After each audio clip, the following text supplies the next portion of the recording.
Aku terlahir di keluarga yang berantakan. Saat ibu mengandungku, ayahku pergi dengan wanita lain. Mengurus 6 anak, ibuku sangat menderita. Dan aku bisa mendengar dia menangis hampir setiap malam. Melihat caranya menangis begitu pedih, membuatku berpandangan negatif tentang pernikahan dan hubungan. Aku berkata dalam hati, kau takkan bisa sepenuhnya mempercayai orang lain. Jangan pernah percaya siapapun. Hanya diri dan uang sendiri yang dapat kau andalkan dalam hidup. Sejak saat itu, aku mulai berpikir tentang cara menghasilkan uang. Di sekolah menengah, sementara semua orang menikmati liburan, aku dan ibuku menjual makanan di pinggir jalan. Namun saat itu, uang yang kami peroleh hanya cukup memenuhi kebutuhan pokok. Di tahun kedua, aku harus putus sekolah karena kekurangan biaya. Setelah itu, aku terus menjalankan warung. Aku bangun jam 4 pagi untuk menyiapkan makanan dan pergi ke warung sekitar jam 6. 3 tahun kemudian, aku punya cukup uang untuk bekerja di kota besar. Aku bekerja keras setiap hari, tapi penghasilanku sedikit dan aku tidak puas. Jadi dengan bantuan pacarku, kugunakan tabunganku untuk membuka toko kecil. 2 tahun kemudian, kami telah menghasilkan uang dan punya anak. Tepat saat kami akan menikah, pacarku menipuku dalam segala hal. Dia mengambil semua uangnya dan tinggal dengan wanita lain. Mereka juga punya anak. Semua uang hasil jeripayahku hilang dan aku merasa tertekan dan sengsara. Setelah mengalami apa yang terjadi pada ibuku, aku merasa bahwa laki-laki tidak dapat diandalkan dan aku harus fokus untuk mendapatkan cukup uang untuk membesarkan anakku. Namun aku banyak tekanan, tak bertenaga untuk menjalankan tokoku dan aku sakit. Aku tidak ingin tinggal di kota ini lagi. Lalu, saat ayah pacarku mengetahuinya, dia membayarku untuk mengajukan visa ke Inggris. 4 tahun kemudian, aku mendapatkan izin tinggal dan masuk universitas. Untuk mendapatkan banyak uang, kupilih jurusan manajemen bisnis. Pada 2011, kuterima beasiswa untuk menjadi mahasiswa. Dan aku menggunakan uang itu untuk membuka toko makanan Afrika di kota. Awalnya, karena tokonya kecil, hanya ada 1 karyawan. Aku bangun jam 5 setiap pagi untuk bekerja di toko dan pergi ke sekolah saat selesai. Setelah kelas, aku segera ke toko untuk membersihkan, mengantarkan barang, dan mengelola pembukuan. Menjalankan bisnis, kuliah, dan membesarkan anak pada saat bersamaan pasti sangat sulit. Iya. Namun saat mendengar semua orang memujiku dan melihat mata mereka yang kagum dan iri, aku merasa puas. Saat itu, bisnis di toko sedang bagus dan tak kuduga menghasilkan banyak uang. Tapi rasanya kurang. Aku harus cukup kaya untuk membeli bank agar orang lain memuji dan iri kepadaku. Itulah yang kuinginkan. Untuk lebih dihormati dan dipuji, dan untuk membuktikan aku kuat, serta mendapatkan banyak uang untuk membesarkan anakku dan menjalani kehidupan yang mewah, aku memperluas ukuran toko. 3 tahun kemudian, toko kecilku menjadi besar dan menjual makanan dari berbagai negara Afrika. Aku juga diakui sebagai satu-satunya pengusaha Afrika di kota itu. Guru sekolah menengah dan dosen mengundangku untuk berceramah. Berbicara tentang kesuksesanku untuk menginspirasi pemuda imigran di Inggris. Dan mereka memberiku piala. Saat aku memberikan pidato dengan piala itu, semua orang mengenaliku. Kurasa semua kerja keras dan penderitaanku selama ini tidak sia-sia dan tujuan hidupku telah tercapai. Tapi aku tak berhenti menghasilkan uang karena lebih mudah melakukan sesuatu dan menghasilkan uang setelah punya status sosial dan keinginanku untuk tenar pun meningkat. Tak ada batasan untuk ambisi manusia. Benar. Iya. Tapi saat itu, tubuhku sudah terasa tak nyaman. Aku tak bisa berdiri lama. Ada masalah apa? Kata dokter, aku menderita rematik, fibromialgia, dan linu pinggul. Yang berarti seluruh tulang belakangku nyeri. Kata dokter, aku perlu istirahat dan aku tak bisa lagi bekerja. Tapi tak kuanggap serius penyakitku. Aku merasa aku akan pulih setelah beberapa latihan. Selain itu, aku tak mau melepas bisnis yang sedang bagus, jadi aku terus berbisnis. Ya, kau hanya akan merusak tubuhmu. Ya, Iya. awal 2014, kondisiku makin buruk dan seluruh tubuhku sakit. Rasanya seluruh tubuhku panas seperti terbakar. Kakiku sering bengkak, tulang pinggulku seperti patah, dan tulang belakangku lunak. Aku harus pakai penyangga agar tetap lurus. Saat diperiksa, dokter mengatakan aku sudah menderita rematik. Tapi karena aku sering masuk ke ruang pendingin di toko daging, dinginnya sudah sampai ke tulangku. Jadi aku terancam lumpuh permanen sewaktu-waktu. Seserius itu? Iya, aku sangat takut pada saat itu. Tapi sudah terlambat. Aku pada dasarnya tak bisa bergerak, jadi aku tidak punya pilihan selain menutup toko. Tak diduga, orang lain di kota mulai meniruku dan membuka toko. Aku iri dan juga sangat sedih dengan kondisiku. Mengapa aku sakit parah? Rasa sakitnya terus-menerus terasa seharian dan aku tidak bisa tidur nyenyak. Seperti ada api yang membara di hatiku dan siksaan fisik dan mentalnya sangat menyakitkan. Pada saat ini, aku mulai merenungkan berbagai hal. Uang yang aku peroleh tidak dapat menyembuhkan penyakitku, jadi apa gunanya? Benar, uang memberi kita kesenangan materi sementara, tapi tak dapat menyelesaikan penyakit dan kematian, dan tak bisa menyelesaikan rasa sakit di hati. Ya, pada saat itu aku merasa rentan dan tidak berdaya. Aku khawatir, hanya aku keluarga bagi anak-anakku. Iya. Aku tidak ingin memikirkan uang dan ketenaran lagi. Hanya ingin mengakhiri rasa sakit dan membesarkan anak-anak dengan damai. Lebih dari setahun, aku berbaring di tempat tidur, bertanya-tanya, mengapa orang begitu menderita? Mengapa kita sakit? Dalam keputusasaan, aku berseru kepada Tuhan untuk membantuku lepas dari rasa sakitku. Amin. Mei 2019, setelah 10 hari berpuasa dan berdoa, ingin ku dengar lagu pujian. Aku mencari secara online. Kutemukan situs web Gereja Tuhan Yang Maha Kuasa. Setelah aku menonton beberapa film, di mana rumahku meninggalkan kesan mendalam bagiku. Kehidupan gadis kecil itu adalah cerminan masa kecilku, dan pengalaman ibunya persis sama denganku. Jantungku berdebar sepanjang malam. Besoknya aku hubungi Gereja Tuhan Yang Maha Kuasa. Membaca firman Tuhan Yang Maha Kuasa meyakinkanku Dia adalah Tuhan Yesus yang kembali. Aku menerima pekerjaan Tuhan Yang Maha Kuasa dan mulai menghadiri pertemuan online. Syukur kepada Tuhan. Suatu kali ku dengar satu lagu pujian dan sangat tersentuh. Ah,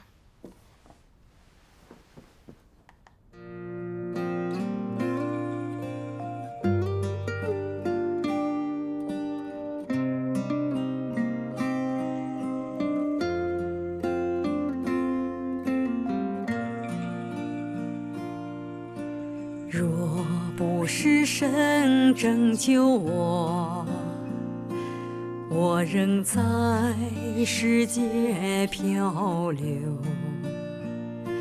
在罪恶中苦苦挣扎，活着没有丝毫盼望。若不是神拯救我，我仍被魔鬼践踏，享受着最终之乐，不知人生路在何方。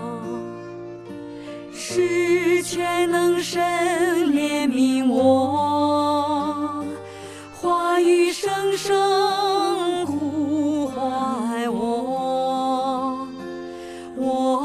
听到神的声音，被提到神宝座前，天天吃喝神的话语，明白了许多的真理，看见人类败坏太深，实在需要神的拯救，是神发表的真理，洁净拯救了我，几番审判，几番熬炼，生命心情有变化，提倡神的公义圣洁，才知神可爱，心里敬畏神，远离恶，活出点人的模样。 Amin. Amin. Lagu ini menjelaskan keadaan hidupku. Dulu, aku ingin menciptakan kehidupan bahagia dengan tangan sendiri, dan aku percaya aku bisa memenuhi impianku dan semua keinginanku dengan usahaku. Tapi pada akhirnya aku terluka, tidak punya dukungan, dan hidup sengsara. Iya. Tuhanlah yang membawaku ke hadapannya, meredakan rasa sakitku, menyelamatkanku dari kegelapan dunia, memungkinkanku untuk membaca firman-Nya dan memberiku kesempatan untuk menerima penghakiman. Iya. Syukur kepada Tuhan untuk keselamatannya. Syukur kepada Tuhan. Aku tak sabar membaca lebih banyak firman Tuhan yang Maha Kuasa. Karena jawaban atas banyak pertanyaan dapat ditemukan dalam firman Tuhan yang Maha Kuasa. Benar. Iya. Lalu, aku membaca bagian firman Tuhan. Apa sumber penderitaan manusia dari kelahiran, kematian, penyakit, dan usia tua? Apa yang menyebabkan manusia mengalaminya? Manusia tak mengalaminya saat pertama kali diciptakan, bukan? Jadi berasal dari manakah penderitaan ini? Penderitaan ini terjadi setelah manusia dicobai oleh iblis, dan setelah mereka dirusak iblis dan menjadi merosot. Rasa sakit daging manusia, penderitaannya dan kehampaannya, serta urusan dunia manusia yang sangat menyedihkan, hanya datang begitu iblis telah merusak manusia. Setelah iblis merusak manusia, dia mulai menyiksa mereka. Mereka merosot hari demi hari. Penyakit mereka menjadi makin parah, dan penderitaan mereka menjadi makin berat. Semakin banyak orang merasakan kekosongan dan tragedi dunia manusia, juga tak mampu untuk terus hidup di sana, dan hidup di dunia menjadi semakin tanpa harapan. Jadi penderitaan ini ditimpakan kepada manusia oleh iblis, dan itu terjadi hanya setelah kemerosotan manusia setelah dirusak oleh iblis. Amin. Dari firman Tuhan aku mengerti bahwa Tuhan menciptakan dunia tanpa penyakit, rasa sakit, dan kematian. Setelah iblis mencobai manusia untuk mengkhianati Tuhan, orang-orang mulai rusak. Penyakit dan kematian menimpa manusia. Benar. Lalu hidup menjadi makin sengsara. Selama 6 tahun ini, aku menderita penyakit dan bahkan ingin bunuh diri. Hidupku tidak berarti dan penuh rasa sakit. Sekarang aku mengerti sumbernya. Aku dirusak oleh iblis dan berpaling dari Tuhan, hanya hidup demi ketenaran dan kekayaan. Hidup di bawah kekuasaan iblis hanya ada rasa sakit dan hidupku tidak berarti. Makin aku membaca firman Tuhan, makin cerah hatiku, dan firman Tuhan memelihara jiwaku yang kering. Aku merasa terbangun, seolah-olah dari tidur yang penuh dari mimpi buruk. Amin. Syukur kepada Tuhan. Firman Tuhan adalah perbekalan hidup kita. Iya. Iya, tepat. Lalu, ku baca lebih banyak firman Tuhan yang Maha Kuasa. Tuhan yang Maha Kuasa berfirman, "Uang membuat dunia berputar adalah salah satu falsafah iblis, dan falsafah ini tersebar luas di tengah seluruh umat manusia dalam setiap masyarakat. Dapat dikatakan bahwa ini adalah sebuah tren karena pepatah ini telah tertanam di dalam hati setiap orang. Pada awalnya, orang tidak menerima pepatah ini, tetapi mereka kemudian diam-diam menerimanya ketika mereka mulai berhubungan dengan kehidupan nyata dan mulai merasa bahwa kata-kata ini sebetulnya benar. Bukankah ini sebuah proses bagaimana iblis merusak manusia? Mungkin orang tidak memahami pepatah ini pada tingkat yang sama, tetapi setiap orang memiliki tingkat pemahaman dan pengakuan yang berbeda mengenai pepatah ini berdasarkan pada hal-hal yang terjadi di sekitar mereka dan berdasarkan pengalaman pribadi mereka sendiri. Bukankah ini yang terjadi?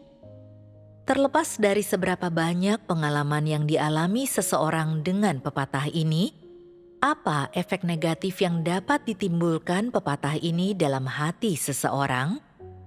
Sesuatu terungkap melalui watak manusia dari orang-orang di dunia ini, termasuk dari setiap orang di antaramu. Apakah sesuatu ini? Sesuatu ini adalah pemujaan orang terhadap uang. Apakah sulit untuk mengeluarkan ini dari hati seseorang? Ini sangat sulit. Tampaknya perusakan manusia oleh iblis sudah sedemikian dalamnya. Iblis menggunakan uang untuk mencobai manusia dan merusak mereka agar mereka memuja uang dan menghormati hal-hal materi. Lalu, bagaimanakah pemujaan terhadap uang ini terwujud dalam diri manusia? Apakah engkau semua merasa bahwa engkau tidak dapat bertahan hidup di dunia ini tanpa uang?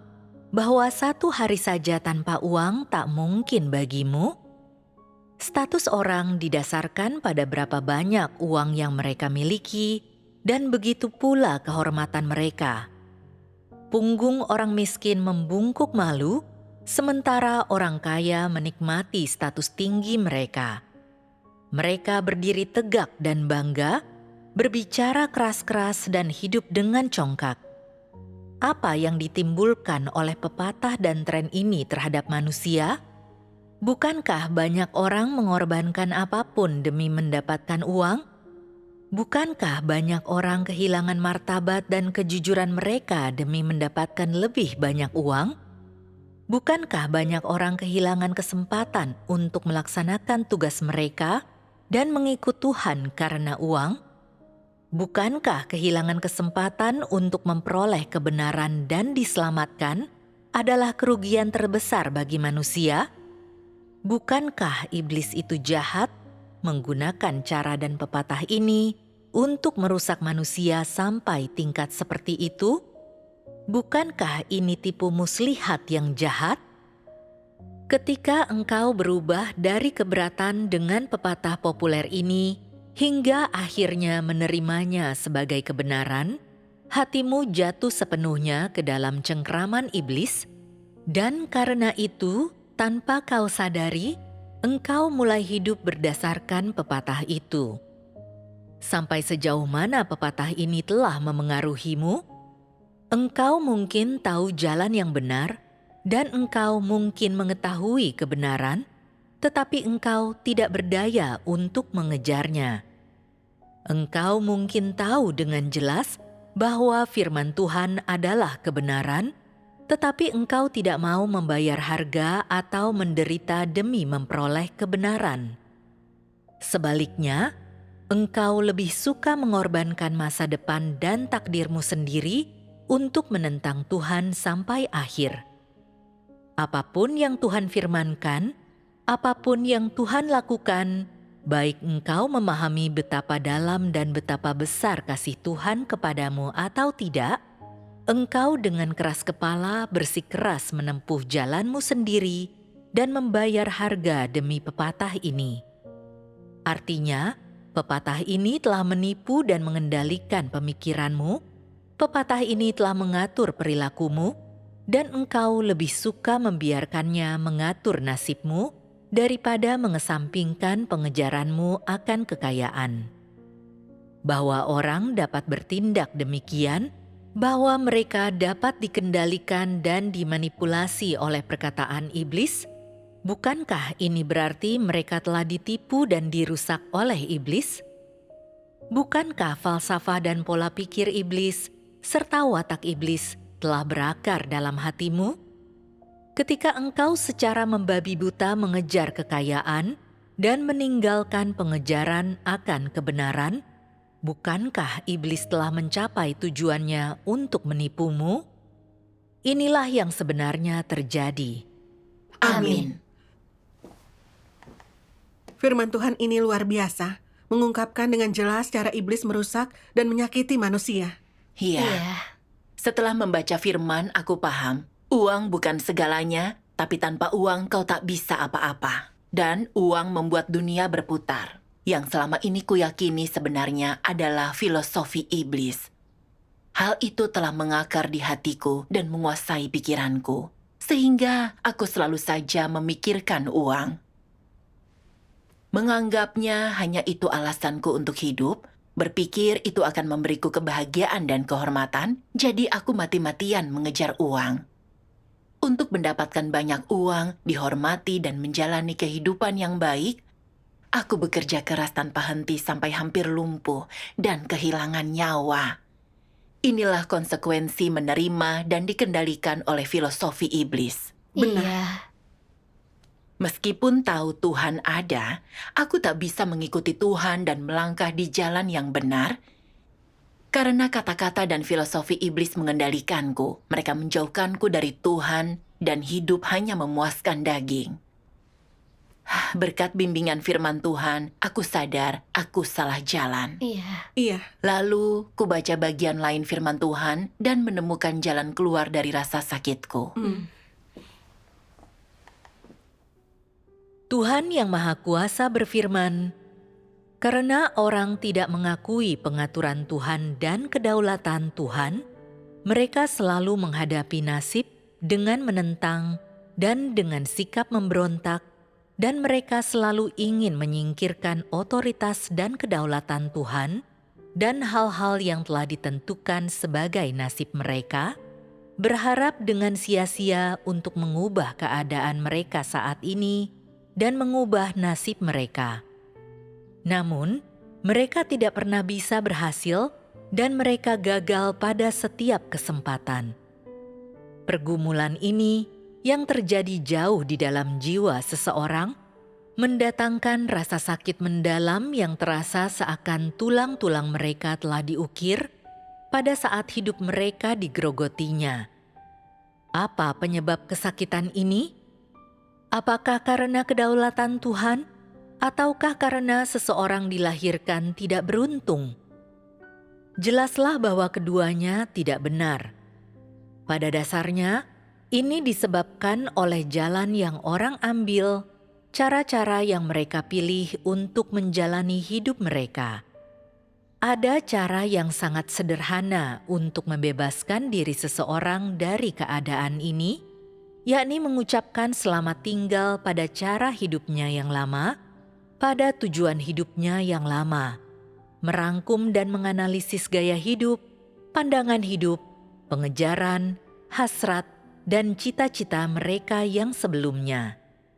Lalu kemudian, membandingkan hal-hal tersebut dengan kehendak dan tuntutan Tuhan terhadap manusia, dan melihat apakah ada dari hal-hal tersebut yang sejalan dengan kehendak dan tuntutan Tuhan? Apakah ada dari hal-hal tersebut yang menyampaikan nilai-nilai hidup yang benar, yang menuntun orang pada pemahaman yang lebih baik akan kebenaran, dan memampukan orang untuk hidup dengan kemanusiaan dan keserupaan dengan seorang manusia? Ketika engkau berulang kali menyelidiki dan dengan saksama membedah berbagai tujuan yang dikejar orang dalam hidup, beserta berbagai cara-cara hidup mereka, engkau akan mendapati bahwa tidak ada satupun dari semua itu yang sesuai dengan maksud mula-mula Sang Pencipta ketika Dia menciptakan umat manusia. Semua itu menjauhkan orang dari kedaulatan dan pemeliharaan Sang Pencipta. Semua itu adalah perangkap yang menyebabkan orang menjadi bejat dan yang menuntun mereka ke neraka. Setelah engkau mengakui ini, tugasmu adalah menyingkirkan pandangan hidupmu yang lama, menjauhi berbagai perangkap, membiarkan Tuhan mengendalikan hidupmu, dan membuat pengaturan bagimu. Tugasmu hanyalah berusaha untuk tunduk pada pengaturan dan bimbingan Tuhan, untuk hidup tanpa memiliki pilihan pribadi, dan menjadi seseorang yang menyembah Tuhan. Amin. Amin. Firman Tuhan membuatku mengerti cara membebaskan diri dari kendali uang, yaitu dengan melepaskan tujuan yang pernah ku kejar, tidak lagi mengejar ketenaran dan kekayaan, dan biarkan Tuhan yang mengatur hidupku. Tunduk pada pengaturan Tuhan, melakukan sesuai persyaratannya, dan menjadi orang yang menyembahnya. Aku bersyukur kepada Tuhan. Ini adalah pertama kalinya aku merasakan bimbingan Tuhan untukku. Sepertinya Tuhan berbicara langsung kepadaku, menunjukkan jalan penerapan. Syukur kepada Tuhan, hanya firman Tuhan yang dapat membimbing ke jalan yang benar. Benar. Tanpa bimbingan firman-Nya, kita akan menderita perusakan iblis, tersiksa dan tak bertobat kepada Tuhan. Iya. Setelah percaya, aku ingin melakukan tugasku di gereja. Tapi aku masih menjalankan toko online. Aku berinvestasi banyak, tapi tak ada keuntungan. Aku takut kehilangan lebih banyak, jadi setiap saat aku mengawasi pesanan toko online. Dan aku selalu menerima pesan selama pertemuan. Jadi aku tidak bisa menenangkan hatiku. Dan masih berpikir tentang cara berinvestasi dan dapat keuntungan. Menjalankan toko onlineku di siang hari melelahkan. Terkadang pada pertemuan malam, karena rasa sakitku, aku hanya bisa berbaring dan minum obat. Tapi obat itu membuatku tertidur selama pertemuan. Aku ingin tulus menyembah Tuhan, tak ingin menjalani kehidupan lamaku. Jadi, aku menutup toko online. Itu bagus. Kau bisa fokus pada imanmu dan memulihkan diri. Ya. Iya. Lalu, temanku berkata dia ingin membuka toko fisik. Aku membantunya mengembangkan rancangannya secara gratis.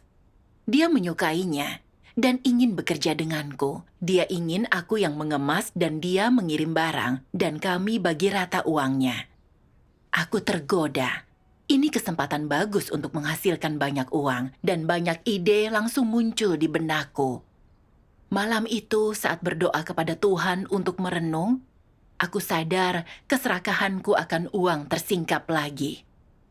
Aku ingat berbagai rasa sakit yang kualami di masa lalu. Aku sadar setelah percaya Tuhan yang Maha Kuasa, rohku tidak kesakitan lagi. Aku telah menikmati kedamaian. Dan sakit badanku membaik tanpa menggunakan obat-obatan. Inilah perlindungan dan keselamatan Tuhan bagiku. Amin. Tuhan membantuku lepas dari derita ketenaran dan uang. Tapi sekarang aku ingin terus mengejar uang dan ketenaran. Bukankah aku jatuh ke dalam jerat iblis lagi? Iya.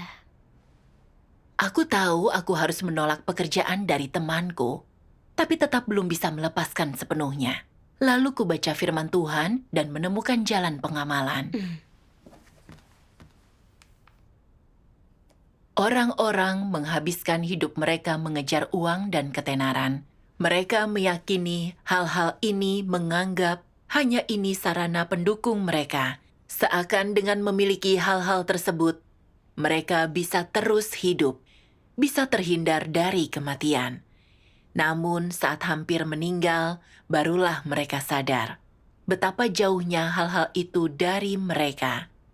Betapa lemahnya mereka di hadapan kematian, betapa mudah hancurnya mereka, betapa sendirian dan tak berdayanya mereka tanpa tempat untuk berpaling. Mereka menyadari bahwa hidup tidak bisa dibeli dengan uang atau ketenaran. Bahwa sekaya atau setinggi apapun status mereka, Semua orang sama miskin dan tidak berarti di hadapan kematian. Mereka sadar bahwa uang tak bisa membeli kehidupan, bahwa ketenaran tak bisa menghapus kematian. Bahwa baik uang maupun ketenaran tak dapat memperpanjang hidup orang semenit atau sedetik pun. Semakin orang merasa seperti ini, semakin mereka ingin terus hidup. Semakin orang merasa seperti ini, semakin mereka takut akan kematian yang mendekat. Hanya pada titik inilah mereka sungguh menyadari bahwa hidup mereka bukan milik mereka untuk dikendalikan, dan bahwa orang tak punya hak menentukan apakah ia hidup atau mati, bahwa semua ini berada di luar kendali seseorang. Amin. Amin. Amin. Aku mengerti dari firman Tuhan bahwa saat orang berpikir berpegang teguh pada uang dapat memperpanjang hidup dan mencegah kematian, baru di ambang kematian mereka menyadari bahwa uang tak dapat menyelamatkannya, tak dapat memberi hidup kekal, dan tak dapat membantu mereka sehat kembali. Tentu. Bukankah bangun di hadapan kematian sudah terlambat? Iya. Aku dulu juga sama, membabi buta mengejar uang tanpa peduli kesehatan.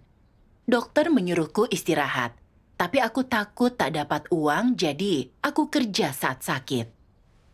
Kupikir bisa mengendalikan nasibku sendiri, tapi di ambang kematian, aku sadar tidak ada yang berada di bawah kendaliku. Iya. Sekarang, berkat keselamatan Tuhan, aku beruntung mendengar firman Tuhan. Tuhan punya kedaulatan atas nasib manusia. Dan aku harus mematuhi penataan Tuhan dan tidak lagi melawan nasib sendiri. Jika memilih untuk menghasilkan uang, aku akan sengsara lagi. Aku akan sangat kelelahan, dan iblis akan terus mengendalikan dan menyiksaku. Iya.